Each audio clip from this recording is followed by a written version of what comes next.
Wow. I don't even know what we left off, guys. I really do not know, and I apologize. But part 2 of Road to Full Bolt-On has been uploaded. Now, part 3 has been recorded and currently in the process of being edited. And here is part 4, where everything is currently getting done. What I mean by that, I mean maintenance. So, we have spark plugs to get done. We're going to go to the store and get distilled water, where you also have to do an oil change, filters. We're making sure this is pretty much like a brand new car.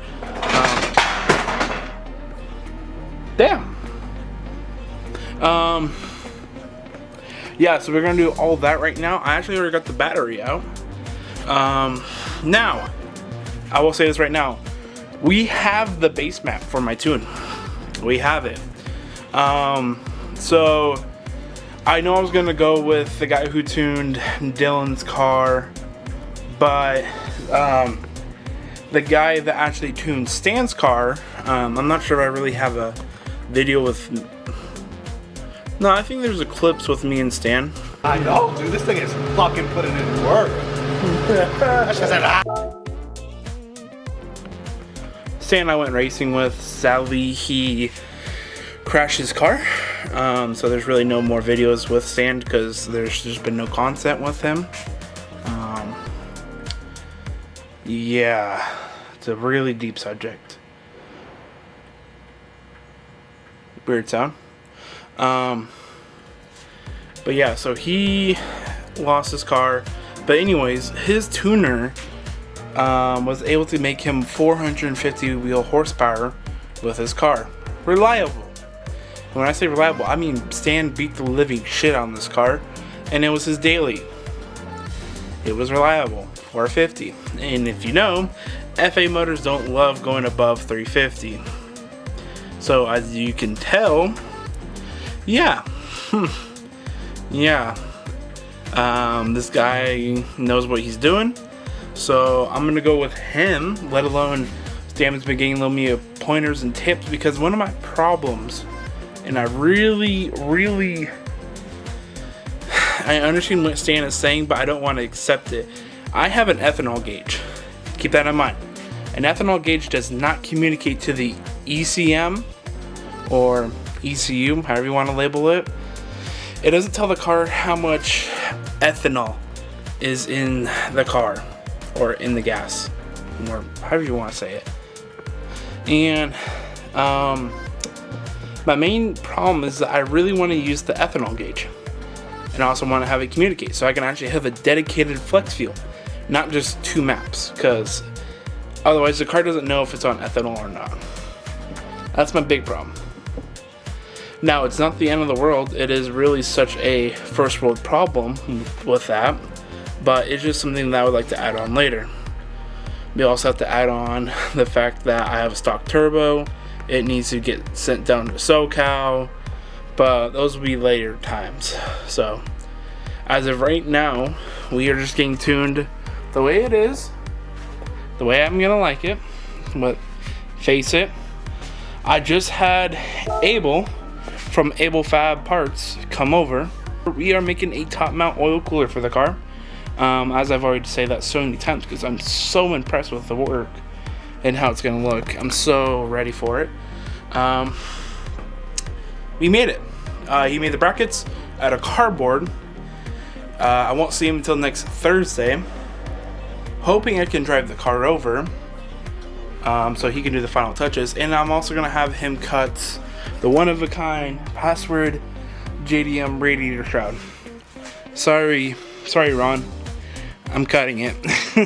I know you gave it to me, and I know it's really rare piece, but I'm cutting it. I can't. It just looks so good in the engine bay. I gotta do it. So I'm going to be cutting that so it fits with the ETS front mount in the BRZ manifold kit. Other than that, it's currently, let's see. It's currently, don't care. It's currently 4 Thursday, August 15th. And like I said, we are doing spark plugs, oil change. We're gonna go to the store and get some distilled water to put fluids in. So I have to get these spark plugs in. Let's get the car in the air. No, yes. I have to get the car in the air because I have to take apart the Cobb Redline intake because it's a one-piece system. So it's a pain in the ass, but it looks so good. So I'm gonna have to take that apart, take it out. Like I said, I got the battery out, so that makes that easy right there on the driver's side. But I gotta get the intake off, move the ECU, move a little bit of hoses. Hoses are really easy to move, and yeah, we can do spark plugs there. This won't take me long. Ugh, I keep having these weird burps. To the people that think doing spark plugs on Subarus are hard, all I'm just gonna say is you're not using your mind very well. That's all I'm gonna say. They're not hard. They are a little tedious. Yeah, they shouldn't be like this, but they're not hard. Well, so anyways, let's get this thing up in the air and get going.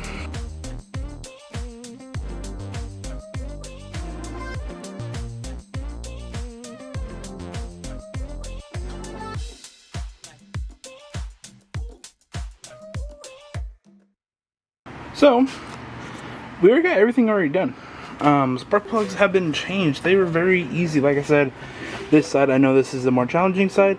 Very easy. Just remove the battery. This side, I just remove my intake, remove the 2 bolts up top and pull it off, and yeah, plenty of room. Now, the only thing left to do is my oil change. So, let's hop on my oil change. If you're wondering what we are doing, we are using Motel X Cleaner EFE. This is what a lot of people recommend for in the Subaru community, and I've been using it, and honestly, I've had no problem with it. So I like it. I am using the black Subaru filter. That is my go-to one. I really like that one. I don't like the idea of paying $50 for an oil filter for it to get the same results as that one. The only thing that we are switching up to is, I did this before. I did it with the Killer B headers. That is a, I forgot how you say it, Fermoto quick drain valve. Now, I had one, and my problem was the fact that my headers were so close to it that it melted and started causing an oil leak, and it was not really good. So I got a normal oil drain plug. I got a Greddy one, actually, that was magnetic. Love it. But it's been used and abused, and it's time for it to get replaced with the Fermoto valve. Now, with the Grimspeed, I already made sure the Grimspeed will not melt this thing, and I hope it stays like that. I really hope. But otherwise, yeah, let's go and do my oil change real quick, and then all we have to do is throw my battery, and then install upload my new tune, Base Map 1 and data log, which we'll go into that a little bit later. He sent me a whole email, so yeah. Let's get it. As you can tell, I kind of made a mess. So I got water in the radiator, distilled water. Don't worry, I do have coolant. I got the battery plugged in. As you can tell, the lights are on. Trying to think. Oil's in, spark plugs are in, and everything's clean. So the first things first is to upload the map, and let's get this bitch started. Now, I already checked fluid levels, so oil and coolant, good. They're somewhat burped. It's fine. I'm not really worried about it. It's end of the day. Right now it's summertime. But yeah, upload our tune, and first start is gonna happen today. I am generally surprised. I'm just looking at it. I do gotta put my fuel pump fuse back in the fuse box. So actually, let's go and do that real quick. This is gonna be my biggest concern. is this AN line to the high pressure fuel pump. That is just my biggest concern. Everything else I feel really comfortable about with my work. I put ties on everything. I do gotta go back and put zip ties on the TGVs and EGRs so they don't rattle. Other than that, yeah. Why is this fuse being a little punk? Get in. There you go. Alright, fuse is in. Put this over. Kind of cover some things up. Let's get this party started. I'm scared, but excited. Scared, but excited. So one of my first steps I'm going to be doing is actually putting on a charger onto the battery, just because for safety. People with COP access ports know every time you try to flash a tune, this would be a thing. It says hook up a charger to your battery. This is what they're asking for. Now, since I do know my car died, it did die a while ago. Obviously, I am very concerned for my battery, so I will be putting a battery charger on. And I can do that, and I can do that. There's a mess in here. Plug it in. As you can see, it's on. Let's just check battery voltage. 11.8. Still, I'm going to put it on charge mode as we upload our tune. So, let's get on that. Just make sure everything's out of the way and press charge. Now that is on charging mode, let's come in here. Alrighty, let's turn my underglow off. Go on my Ecutech, my car. Alright, need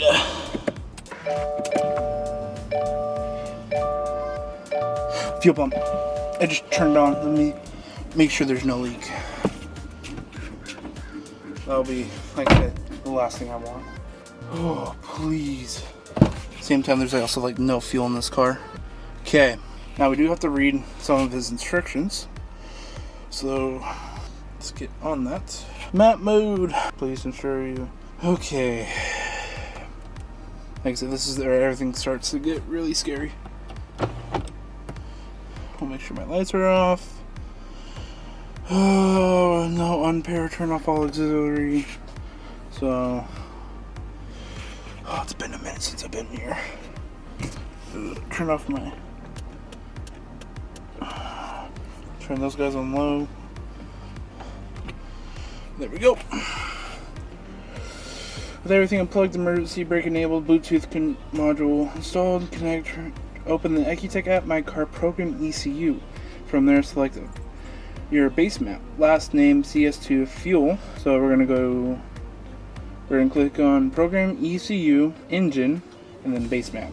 Program ECU. What? I'll click on engine. Flash files. Downloading one of 2 files. So obviously we have files downloading.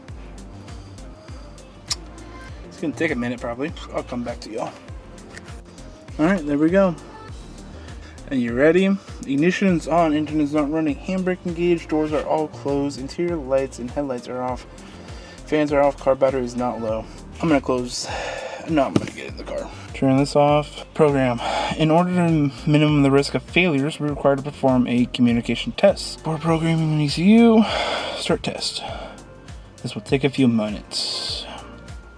I'll come back again. Great, everything is working except as accepted. You can proceed to program your ECU. It even has a little smiley face. So I guess I press program again. Your phone battery level must be above 20%. Alright, well, I'm gonna go charge my phone then. Fuck. Alright guys. This is the moment. Alright, now programming the ECU. My dash is freaking the fuck out. Writing memory. It says don't leave the app. I will not leave the app. Even though there's music playing. I'm just gonna accept it. If anything, I can turn it down. Now with this, I don't think it said I can drive it with this map. This is just again idle log. 38, 38, 40.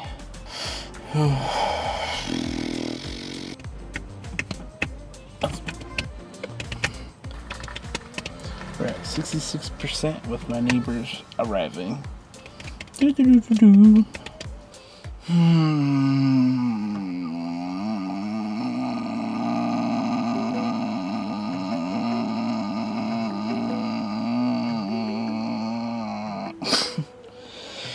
90%. I could take a nap. I definitely could have took a nap. 97. Alrighty, let's pick up the phone. Try not to touch anything. 98. 99. 100. Okay, my car just did a little cycle. Yes, it finally says it has fuel. Please turn the ignition off. Ignition is off. If I have to wait that 15 seconds, that's when I'm gonna turn off the amp. Not the amp, sorry, the charger. Please wait. This is the scary part. Please turn your ignition on. Okay. So, from my understanding, since the base map is uploaded, start your engine. Allow the vehicle to idle in neutral/park for some time. Do not drive or move the vehicle until the idle speed drops to 900 RPM or below. Please let us know if you have any questions. Otherwise, contact him. Okay. First start in the Subaru. Alright, first start.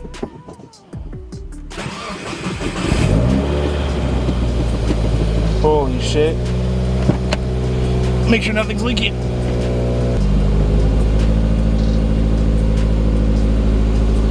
Holy shit.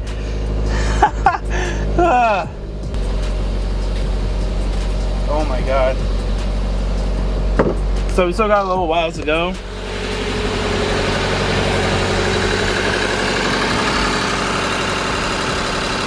That AN fitting is not leaking. I love it. I was so nervous, man. But it's not leaking. One thing I will tell you, this thing is loud. Like, having no covers anymore, because the intake manifold covered a lot, this thing is loud. So, yeah. Go and update you guys later on, but I am so thrilled the car is starting. Holy shit. It's been such a long time since I haven't done this, and I am so happy. Ugh.